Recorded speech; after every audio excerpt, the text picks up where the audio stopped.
भुट्टो और शरीफ खानदान से दामाद और चीफ ऑफ आर्मी स्टाफ के इंतखाब में हमेशा गलती हुई।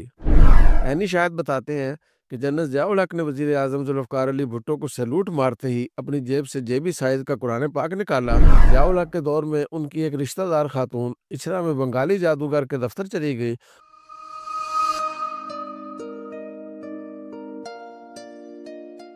मुझे याद है जब भुट्टो का इक़्तिदार अपने बामे अरूज पर था। उन्हीं दिनों का वाक़या है कि एक रोज़ लाहौर में क़याम के दौरान भुट्टो साहब गवर्नर पंजाब नवाब सादिक हुसैन कुरैशी के बंगले की बालकोनी में चंद मसाहिबीन के साथ तशरीफ़ फरमा थे। इसी दौरान जब अचानक उनकी नज़र बंगले के सब्ज़ादार पर पड़ी तो वहाँ फ़ौजी वर्दी में मलबूस पिस्ता कद का एक शख्स अजीबो-गरीब अंदाज से चलता हुआ दिखाई दिया। भुट्टो ने नवाब सादिक हुसैन कुरैशी से पूछा कि ये फ़ौजी कौन है। नवाब सादिक हुसैन ने इन्हें बताया कि जनाब, ये मुल्तान का कोर कमांडर ज़ियाउल हक है और आपकी सिक्योरिटी के लिए यहाँ आया हुआ है। भुट्टो साहब को यह शख्स खासा दिलचस्प मालूम हुआ और उन्होंने इसे अपने पास बुला लिया।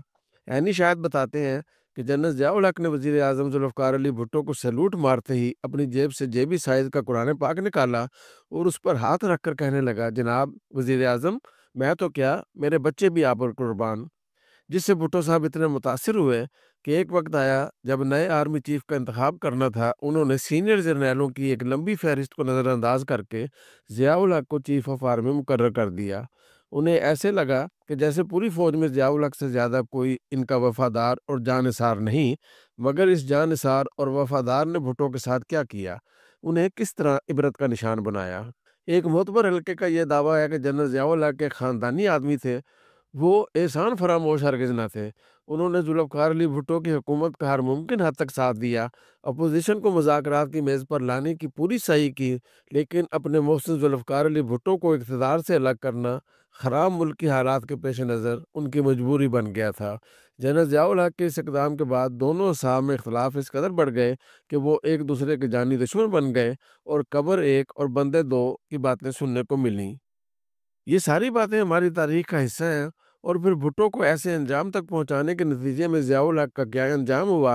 अगरचे ऐसे तमाम फैसले आसमानों पर होते हैं, मगर मकाफात अमल का शिकंजा ऐसा है कि इससे कोई नहीं बच पाता। जिन किरदारों का जिक्र मैंने सतूर बाला में किया है वो आज सब खाक हो चुके हैं। ऐसे लोग शायद ये भूल गए थे कि हम जो अपनी ताकत और जहानत के जोम में खुद को ज़माने का उस्ताद कहते हैं, हमारे लिए इस हवाले से हज़रत इमाम शाफी का ये कौल मशअल राह है, जिसमें उन्होंने फरमाया, ज़िंदगी उस्ताद से ज़्यादा सख्त होती है। उस्ताद तो सबक देकर इम्तहान लेता है, मगर ज़िंदगी इम्तहान लेकर सबक देती है। कहते हैं पाकिस्तान की सियासत के इम्तहान में मुल्क के दो बड़े सियासी खानवादों भुट्टो और शरीफ खानदान से दामाद और चीफ ऑफ आर्मी स्टाफ के इंतखाब में हमेशा गलती हुई, जिसके नतीजे में उन्हें बाद में मुश्किल बल्कि खिफ़त का सामना करना पड़ा। इसी तरह का एक और वाक़या मुझे याद आ गया। ज़ियाउल हक के दौर में उनकी एक रिश्तेदार खातून इचरा में बंगाली जादूगर के दफ्तर चली गई और अपनी गर्ज़ो गायत बयान की। बंगाली आमिल ने अमल के लिए उल्लू के खून का मुतालबा किया। खातून ने कहा, मैं कहाँ से उल्लू का खून लाऊं, आप खुद ही बंदोबस्त कर लो। बंगाली आमिल के लिए तो ये डबल कमाई का मौका था। उसने खातून के लिए अपने किसी साथी से कहा कि उल्लू का एक पट्ठा चाहिए। फ़ोन बंद हुआ तो आमिल ने खातून से कहा, बेगम साहबा, 50,000 में उल्लू का पट्ठा मिल रहा है। चूंकि खातून गाड़ी में आई थी, साथ सिक्योरिटी गार्ड भी थे, इसलिए आमिल ने भांप लिया कि 50,000 आसानी से दे देगी। हालांकि ज़ियाउल हक दौर में 50,000 की बहुत अहमियत थी। ताहम खातून ने बंगाली आमिल को 50,000 दे दिए। आमिल ने खातून से अगले रोज़ आने का कहा और फिर जब वो आई तो उसे उल्लू के खून से लिखे तावीज़ देकर कुछ साथ अमल के लिए अल्फाज भी बता दिए। खातून चली गई, मगर एक हफ्ते बाद बंगाली आमिल के दफ्तर में पुलिस उसे गिरफ्तार करने आ गई, क्योंकि खातून को उल्लू के पट्टे के खून से लिखे गए तावीज़ों का कोई फ़ायदा नहीं हुआ था, बल्कि उल्टा नुकसान हो गया था। मगर बंगाली आमिल पुलिस की मौजूदगी में परेशान होने की बजाय मजबूत कदमों पर खड़ा रहा। उसने पुलिस वालों से कहा, आप बेशक मुझे गिरफ्तार करके ले जाएं, मगर पहले फ़ोन पर बेगम साहबा से मेरी बात करवा दें। पुलिस ने जब बंगाली आमिल से खातून की बात करवाई तो आमिल ने खातून से कहा, देखिए बेगम साहबा, मैंने तो तावीज़ सही लिखे थे, मगर आपसे अमल शायद गलत हो गया है, बाकी पलीदी का कोई मसला हो गया है। पुलिस बेशक मुझे गिरफ्तार कर ले, मगर बेगम साहबा बाद में आप इस अमल की वजह से मजीद मुश्किल में फंस गई तो फिर मैं जिम्मेदार नहीं हूँगा। बंगाली आमिल का तीर निशाने पर लगा और खातून ने टेलीफोन पर पुलिस वालों से कहा, चलो दफा करो इसे, तुम लोग वापस आ जाओ। तो इस तरह ये नाम निहाद बंगाली आमिल अपनी चालाकी और खुद एतमादी से साफ बच निकला। जब से जदीद टेक्नोलॉजी और मोबाइल वगैरह आया है, तो इसकी वजह से मुआशरे से पीर परस्ती और तवहम परस्ती बहुत कम हो गई है, वगरना पहले तो शहरों में हर चंद फरलांग के फासले पर एक आमिल और सामरी जादूगर बैठा मिलता था। अलबत्ता देहातों में आज भी माहिर अमलियात और पीरों फ़कीरों की दुकानदारियाँ ठीक-ठाक चल रही हैं। इससे पहले कि मैं अपने गाँव के एक पीर बाबा का ज़िक्र करूँ, चंद ऐसे ही पीरों और आमलों के वाक़यात आपके गोशगुज़ार करना चाहूँगा। एक गांव में चंद फराटियों ने मिलकर जाली पीर का एक डेरा बना लिया, जहां एक ऐसा कमरा था जिसके 4 दरवाजे थे। इन फराटियों में जो ज्यादा होशियार और फनकार था उसे पीर बना दिया गया, जबकि उसके साथी कमरे के बाहर मुरीदों की सूरत में बैठ गए ताकि आने वाले साइलों की रहनुमाई कर सके। 4 दरवाजे वाले कमरे की साइंस ये थी कि पीर साहब को बता दिया गया था कि पहले दरवाजे से जो साइल अंदर आएगा वो औलाद की ख्वाहिश के लिए आएगा, यानी वो बे औलाद होगा। दरवाज़ा नंबर 2 से जो साइल आएगा वो नौकरी की तलाश में आएगा। तीसरे दरवाजे के अंदर जो मर्द या औरत दाखिल होगी उसे अपने बच्चों के लिए अच्छे रिश्ते की तलाश होगी, और जो चौथे दरवाजे से दाखिल होगा वो किसी मर्ज़ में मुब्तला होगा। यानी पीर साहब को बताया गया था कि अगर उन्होंने पहुंचा हुआ पीर बनना है तो हर दरवाजे से दाखिल होने वालों की गर्ज़ो गायत को याद रखना होगा। अब मिसाल के तौर पर जब कोई औरत इस डेरे पर आती तो पीर के चेले चांटे पूछते थे, बहन जी कादे लिए आई हो?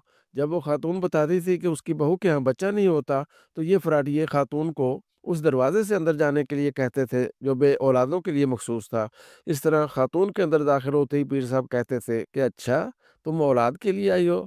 तो खातून उसी वक्त पीर साहब के पांव पकड़कर उनकी कायल हो जाती थी। इस तरह जाली पीर का धंधा खूब चलने लगा, मगर इस दौरान किसी सियाने ने पुलिस को इसके बारे में शिकायत कर दी, और जब पुलिस जाली पीर को पकड़कर ले गई तो वहाँ आने वाले सादा लोग लोग, खास तौर पर ख़वातीन, इसके बावजूद पीर के पकड़े जाने पर अफ़सोस का इज़हार करते हुए कह रही थी, देखा, ये पुलिस वाले नेक पीर साहब को पकड़ कर ले गए।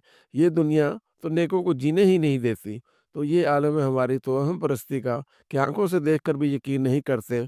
सादा लोगों को छोड़ें, हमारे हुक्मरानों, ख़ास तौर पर नवाज शरीफ और बेनज़ीर भुट्टो ने भी अपना एक ढंग का पीर रखा होता था, जिसके पास जाकर पूछा करते थे कि उनकी हुकूमत कब आएगी या कब जाएगी वगैरह। अयूब खां के दौर का एक लतीफ़ा। अयूब खां के दौर में एक लतीफ़ा बहुत मशहूर हुआ। अयूब ने एजेंसियों से अपनी अवामी मकबूलियत और कबूलियत की रिपोर्ट मांगी, जो 100% पेश की गई, जिसको जनरल अयूब खान ने जाली करार दे दिया। चुनांचे एक आला सतह का इजलास हुआ जिसमें फैसला हुआ कि सदर अयूब खान खुद किसी सिनेमा हॉल में थर्ड क्लास कैबिन में अवाम के साथ बैठकर अपने मुतल्लिक एक डॉक्यूमेंट्री फिल्म देखेंगे और अवाम के रद्द अमल का खुद मुलाहिजा करेंगे। चुनांचे तयशुदा प्रोग्राम के मुताबिक सदर अयूब खान भेस बदल कर सिनेमा हॉल में पहुंच गए और उनके बारे में डॉक्यूमेंट्री फिल्म चलना शुरू हो गई, जिस पे सारा सिनेमा हॉल तालियों से गूंज उठा। अयूब खान खुद ताली नहीं बजा रहे थे, मगर बहुत खुश और शादा थे। इस दौरान साथ बैठे आदमी ने सदर अयूब खान को एक जोरदार थप्पड़ रसीद कर दिया कि ताली बजाओ वरना पुलिस गिरफ्तार करके थाना में बंद कर देगी। इसी तरह वज़ीर आज़म ज़ुल्फ़िकार अली भुट्टो के दौरे हुकूमत में एक दोस्त मुल्क के सरबराह की पाकिस्तान आमद पर मुल्क की एक मारूफ गुलकारा को लाड़काना में महफिल सजाने और गरमाने पर मजबूर किया गया था। इस सूरत हाल की अक्कासी करते हुए अवामी शायर हबीब जालिम ने कहा था, कसर शाही से ये हुक्म सादर हुआ, लाड़काने चलो वरना थाने चलो, अपने होठों की खुशबू लुटाने चलो, गीत गाने चलो वरना थाने चलो।